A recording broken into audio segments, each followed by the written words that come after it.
Picture this. You are at the party. Everyone around is laughing, drinking, talking, performing the intricate dance of human connection. But you're watching from behind glass. You smile at the right moments, you nod, you make jokes, but inside you're screaming a single question. What does it mean to be human? Now imagine that feeling isn't just a bad night. It's your entire existence. A life spent as an actor on a stage you never wanted to be on, playing a role you never auditioned for in a play whose script you can't seem to read. This is the world of Yozo Oba, the protagonist in one of the most devastating novels ever written, a book that reads less like a fiction and more like a confession smuggled out of the hell itself. Let me tell you a story of Osamu Dazai's No Longer Human, which from Japanese literally translates to disqualified as a human being. And fair warning, this isn't a comfortable journey, but it might be one of the most honest explorations of alienation, shame, and the human condition you ever encounter. Some call it the most disturbing book, as it was found footage horror movie, but as you will hear later, it's not necessarily fiction. Act 1. The Man Behind the Mask. To understand this book, we need to understand the man who wrote it, and to understand Osamu Dazai, we need to step into post-war Japan, a nation grappling with its own identity crisis. Born Shuei Tsushima on June 19, 1999, in Kanagi, Dazai came from an affluent family. His father was a powerful landowner and politician. But wealth couldn't shield the young Shuji from a profound sense of displacement. His mother was often ill and he was raised primarily by servants and an aunt. This early detachment would then echo throughout his entire life. The young Tsushima was brilliant but troubled. At school, he excelled academically while simultaneously feeling like a fraud. A theme that would become central to his work. He adopted the band name Osamu Dazai in his 20s, perhaps trying to shed one identity for another, though we might question whether he ever truly found one that fits. And here's where the story gets darker. Dazai's life was punctuated by suicide attempts, 5 documented attempts to be precise. The first occurred in 1929 when he was just 20 years old. He attempted to take his life by drowning with the woman he's been seeing. She died, he survived. Imagine carrying that weight. Throughout the 1930s and 40s, Dazai struggled with addiction. To alcohol, to morphine, to sleeping pills. He was in and out of rehabilitation. His relationships were turbulent. His writing career, while gaining recognition, was marked by rejection and frustration. In 1935, he was denied entry into the prestigious literary journal, despite his talent, a rejection that deeply wounded him. But here's what's crucial. Dazai was writing during one of the most tumultuous periods in Japanese history. The rise of militarism, World War II, Japan's devastating defeat in 1945, the atomic bombings of Hiroshima and Nagasaki, the American occupation. This was the backdrop of his creative life. Post-war Japan was experiencing what scholars call an identity crisis. The old values, the emperor worship, the samurai code, the militaristic nationalism had led to catastrophe. But what would replace them? American democracy? Capitalism? What did it mean to be Japanese anymore? Dazai channeled this collective disorientation into his work. He became associated with the Buraiha, or decadent school of Japanese literature, writers who rejected traditional values and explored themes of despair, nihilism, and moral decay. No Longer Human was published in 1948. in 3 parts. It was Dazai's penultimate work. And here's the worst part. Less than a month after the final installment was published, on June 13, 1948, Dazai completed his 5th and final suicide attempt. He drowned himself in the canal along with his lover. His body was discovered on June 19th, his 39th birthday. The book reads like a suicide note, because in many ways it is. Act 2. The architecture of alienation. So, what is No Longer Human actually about? The novel is structured as a document within a document, framing device that creates layers of distance between us and the protagonist. We begin with the narrator, who has discovered 3 photographs of a man along with his notebooks. What follows are these notebooks written in first person by Yozo Oba, chronicling his life from childhood to early adulthood. But let's stop right there, because even this structure is philosophically significant. Because by framing Yozo's story through these layers, the unnamed narrator, the photographs, the notebooks, Dazai creates what we might call an archaeology of the self. We are not getting direct access to Yozo. We are reading his written account of his lived experience, filtered through time, memory, and the act of writing itself.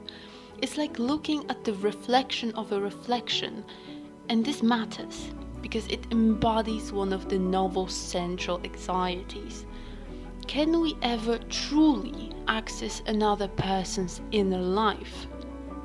Or can we even access our own? 3 photographs that open the novel are themselves crucial. The narrator describes them with unease. The first shows a young boy with a strange smile. Or is it a grim? The second shows a young man in student clothes, handsome but somehow disturbing. The third shows a man aged beyond his years, but weirdly ageless, empty.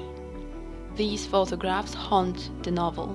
They ask us, what do we see when we look at another person, and what are they hiding behind their face?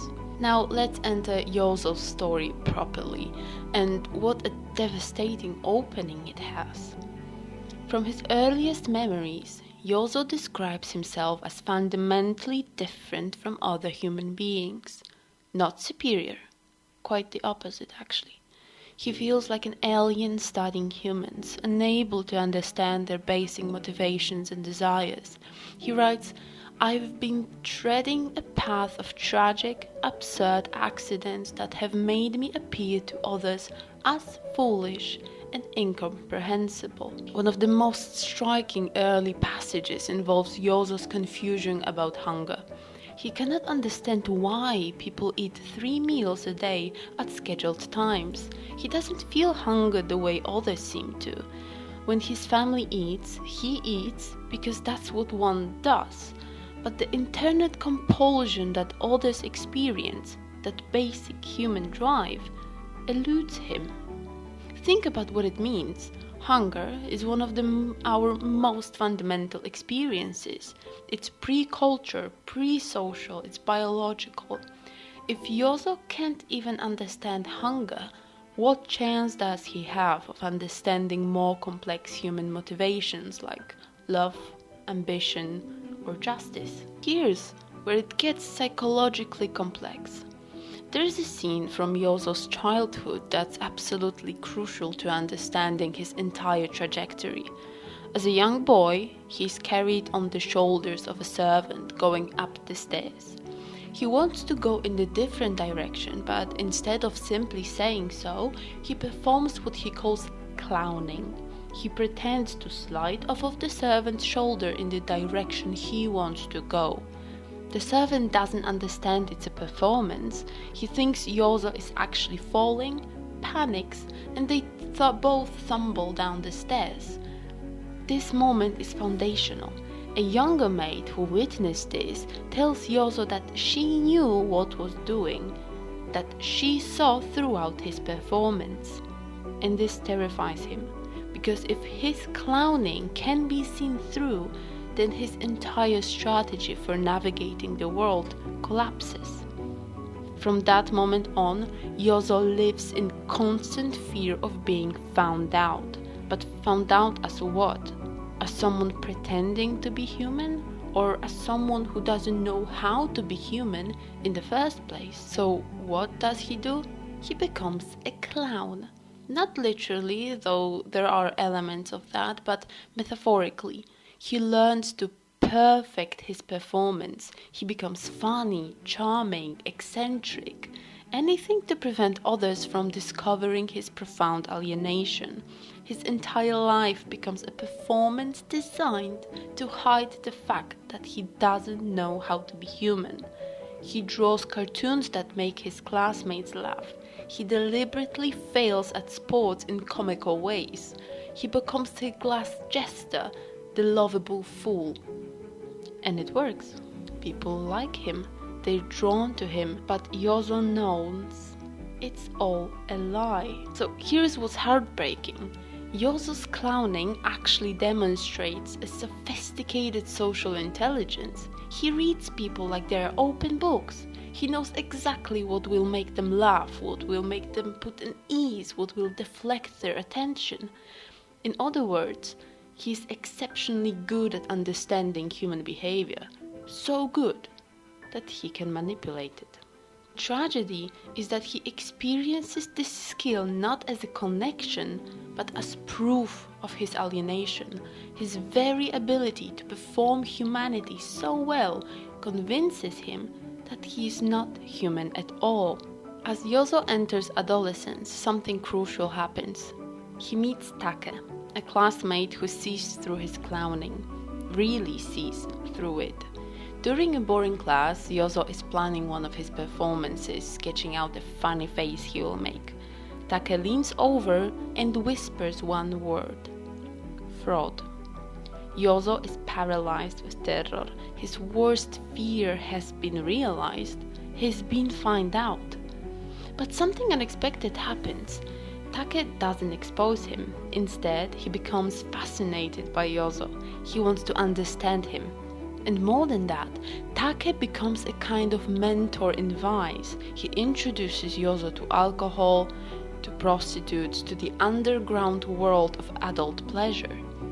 This relationship with Take opens up a new dimension for Yozo's alienation, his relationship to desire itself. Yozo discovers that he doesn't experience desire the way other men seem to. When Take takes him to visit sex workers, Yozo feels no sexual desire. He goes through the motions because that's what he's expected, but the driving force that animates other men, like lust, appetite, the desire for possession, is absent in him. This is philosophically fascinating. Desire, in much of a Western philosophy, from Plato to Freud to Lacan, is understood as a fundamental engine of human behavior. We are desiring machines. We want food, we want sex, we want power, recognition, and this wanting is what makes us human. But what if you don't want? What if desire itself feels like another performance you're supposed to give? Yozo begins drinking not because he desires alcohol, but because being drunk allows him to feel less self-conscious about his performances. Alcohol doesn't connect him to his desires, it simply dulls his awareness of his own fraudulence. It's a medication for consciousness itself.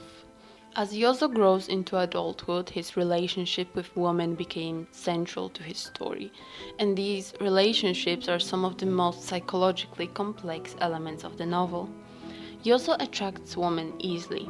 His sensitive, his attractiveness, his wounded quality, these draw women to him. But every relationship becomes a nightmare because Yozo cannot distinguish between genuine connection and performance. There's Tsuneko, a woman as lost as he is. They attempt double suicide together by drowning themselves in the ocean. She dies, he survives. The police rule it an accident, but Yozo knows the truth. He's not just alienated from humanity anymore. He's killed someone in his attempt to escape it.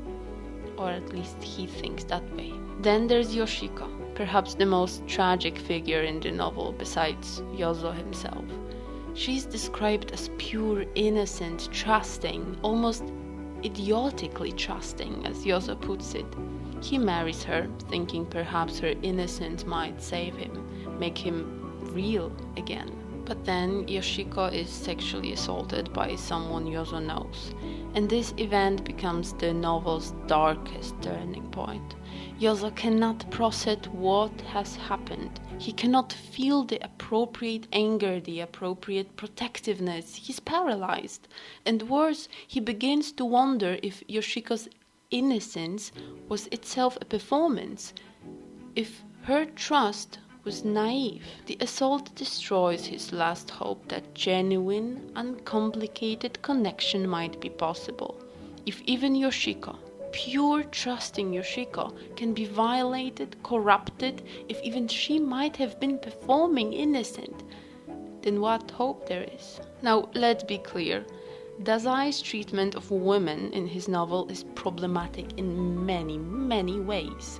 The women in Yozo's life often function as projections of his own psychological needs rather than fully realized characters. They are mirrors of his anxiety, vessel for his hope or despair.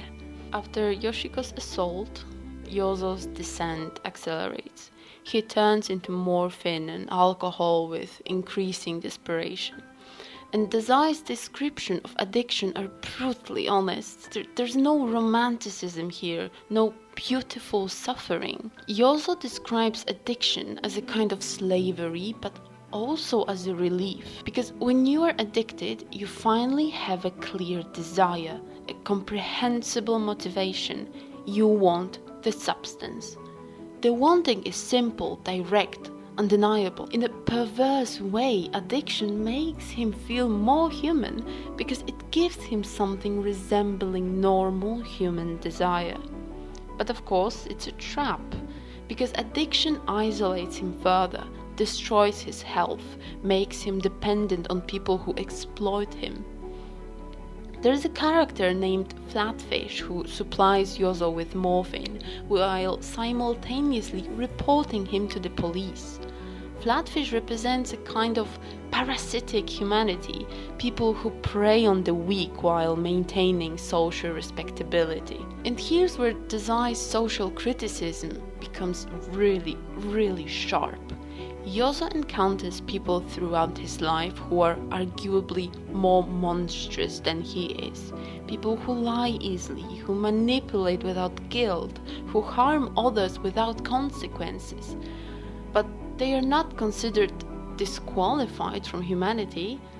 They are successful businessmen, respectable citizens. So what makes someone human in society's eyes? Is it the ability to perform social norms convincingly? Is it the ability to function in the economic system? Is it simply the ability to hide your damage better than Yozo can? The novel's climax comes when Yozo is institutionalized. He's taken to a mental hospital, tricked into going by someone who thought was a friend. And there is a moment of such devastating clarity here. In the institution, surrounded by people society has labeled as mad, Yozo realizes that he's been formally expelled from humanity. The diagnosis, the locked doors, the doctors with their clinical gaze, they are society's way of saying, you are no longer one of us. But here's what's so disturbing. Yozo describes the other patients with a kind of recognition. He sees in them not madness, but simply a different kind of performance, a different kind of alienation. They're honest about their inability to perform normal humanity. They stopped pretending. In a sense, the mental hospital is the only honest place Yozo has ever been. Everyone where there is disqualified. everyone there has failed at being human in society's eyes. The performance is over. Dazai writes, "Now I have neither happiness nor unhappiness. Everything passes. That is the one and only thing that I have thought resembled a truth in the society of human beings where I have dwelt up to now as an outsider." This is the novel's final philosophical statement. Not despair, exactly, but something beyond despair. A kind of cold clarity. Everything passes, even suffering passes, even the self passes. There is something almost Buddhist in this realization, the impermanence of all things, including the illusion of self.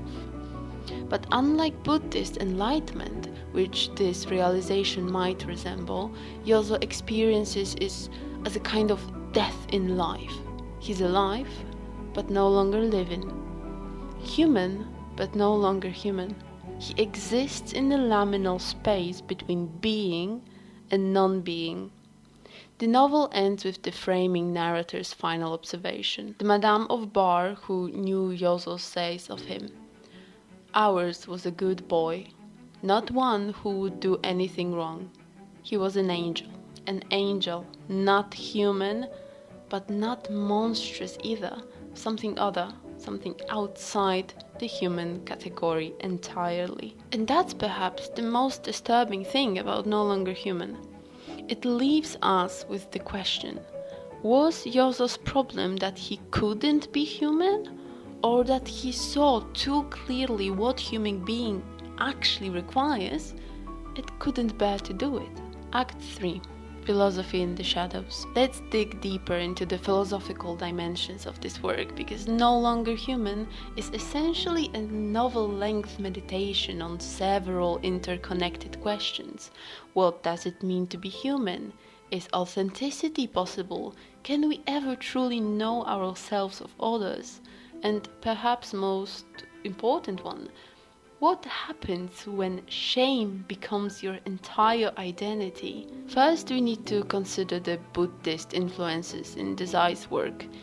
I'm not a specialist, but from what I know, in Buddhist philosophy, particularly the concept of anatman, or non-self, there's an understanding that the self is an illusion, a constantly changing aggregate of experiences rather than fixed entity. Yozo's inability to locate a stable self could be read through this lens. But here's where it gets interesting. Rather than achieving the Buddhist ideal of liberation from the illusion of self, Yozo is tormented by it. He experiences the dissolution of self not as enlightenment, but as horror. This reflects a broader tension in modern Japanese literature between traditional Buddhist concept and Western existentialism. Dazai is writing at the crossroad of these traditions, and Yozo is caught in that intersection, experiencing both the Buddhist dissolution of self and the Western existentialist demand for authentic selfhood. Let's turn to existentialism more directly. Sartre famously wrote that existence precedes essence, that we're born without inherent meaning or purpose and must create ourselves through our choices and actions. For most people, this is daunting but ultimately liberating. For Yozo, it's paralyzing. He's hyper-aware of his freedom, of the fact that he's constructing his identity moment by moment, but he has no faith in his ability to construct anything authentic. Every choice feels like a performance, every action like a lie. This connects to what Sartre calls the look, the experience of being seen by other person, which transforms us from subject to object. Yozo lives in constant terror of the look. He fears that if others truly see him, they will discover that his fundamental inadequacy his disqualification from humanity. What he's doing? He preemptively performs for them, controlling the look by giving them exactly what he thinks they want to see. But this strategy traps him in an endless loop. He can never know if anyone actually sees him or just his performance. That he can never escape the performance to discover who he might be beneath it. Now let's go all the way and look at Albert Camus, who might offer another lens. In The Myth of Sisyphus, Camus argues that life is absurd. There is a fundamental disconnect between our desire for meaning and the silent, indifferent universe. The question for Camus is whether to commit suicide or to rebel against the absurd by living anyway. He also experiences this absurdity acutely. He cannot find inherent meaning in existence, cannot understand the basic motivations that seem to drive others. But unlike Camus' absurd hero, he also cannot embrace the rebellion. He lacks what Camus might call the strength to live without appeal, the ability to create meaning despite the void. Perhaps most central to the novel is the philosophy of shame. This is where we might turn to thinkers like Levin or the Japanese philosopher Tetsuro. Levinas argued that ethics, and by extension our humanity, emerges from our encounter with the other, with another person's face. We become human through relationships, through responsibility to others. Yozo's tragedy is that every encounter with the other reinforces his shame, his sense of inadequacy. Rather than being called into humanity by relationship, he's pushed further out of it. Each connection becomes another opportunity to fail at being human. Watsuji, writing around the same time as Dazai, developed the concept of the in-betweenness of human existence. For him, the self only exists in relation to others. We fundamentally social beings. There's no such a thing as isolated self. And again, Yozo's experience verts this. He experiences this as a prison rather than a liberation. The social nature of selfhood becomes a constant performance he must maintain, and the exhaustion of this performance drives him towards isolation, addiction, and ultimately madness. One of the most philosophically provocative aspects of the novel is the stance on redemption. Can someone like Yozo be saved? Can he find his way back to humanity? The novel offers no easy answers. There are moments of potential grace, like relationships with women who seem to offer genuine connection, glimpses of beauty, moments of honesty, but each is inevitably corrupted or destroyed, often by Yozo's own actions. This raises a question that haunted the existentialists. Is damnation a choice, or is it a condition? Can we will ourselves into authenticity, or are some people simply lost? Dazai seems to suggest something even darker here, that perhaps the very categories of saved and damned, human, non-human, are themselves traps. The problem isn't that Yozo fails to be human, is that humanity is a fiction that some people can inhabit comfortably and others cannot. Act 4. The Legacy and the Mirror. No Longer Human became one of the best-selling novels in Japanese history. Decades after Dazai's death, it continues to resonate, particularly with young readers who see their own alienation reflected in Yozo's struggle. In Japan, Dazai has almost a cult status. Fans visit his grave every year. His face appears on merchandise. He's been adapted into manga, anime, films. The novel has been translated into dozens of languages, finding audiences across the world who recognize something in Yozo's torment. Why does this book endure? Why does this portrait of dysfunction and despair continue to speak to readers 75 years after its publication? Perhaps because Dazai captured something essential about modern existence. In an age of social media where we are constantly performing versions of ourselves for others, where authenticity itself has become a commodity, Yozo's struggle feels prophetic. We live in a world that demands constant self-presentation while simultaneously valorizing authenticity. We are told to be ourselves while being given endless scripts for what that self should look like. The pressure to perform humanity correctly, to have the right emotions, the right responses, the right life, has only intensified. There is something else too. In reading No Longer Human, in witnessing Yozo's suffering, we are confronted with uncomfortable questions about ourselves. Have we felt this alienation? Do we perform our lives rather than live them?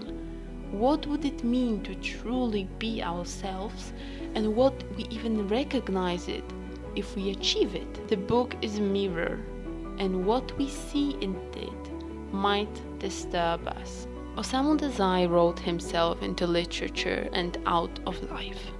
No Longer Human stands as both a masterpiece and a tragedy, a work of devastating honesty about the impossibility of honesty, a performance about the exhaustion of performance. It's a book that offers no easy comfort, no redemption, no neat philosophical conclusions. But perhaps that's the greatest gift, isn't it? Refusing to provide answers, it forces us to sit with the questions. What does it mean to be human? How do we live authentically in a world of expectations? Can we ever truly know ourselves or others? And when the shame threatens to consume us, how do we find our way back to grace? Or do we? Dazai couldn't answer the questions for himself. He was searching. In documenting that searching with such brutal clarity, he created something that helps us grapple with our own struggles towards humanity. If you're going through something difficult, if you feel alienated or lost, please reach out, talk to someone. I will leave important contact addresses in the description.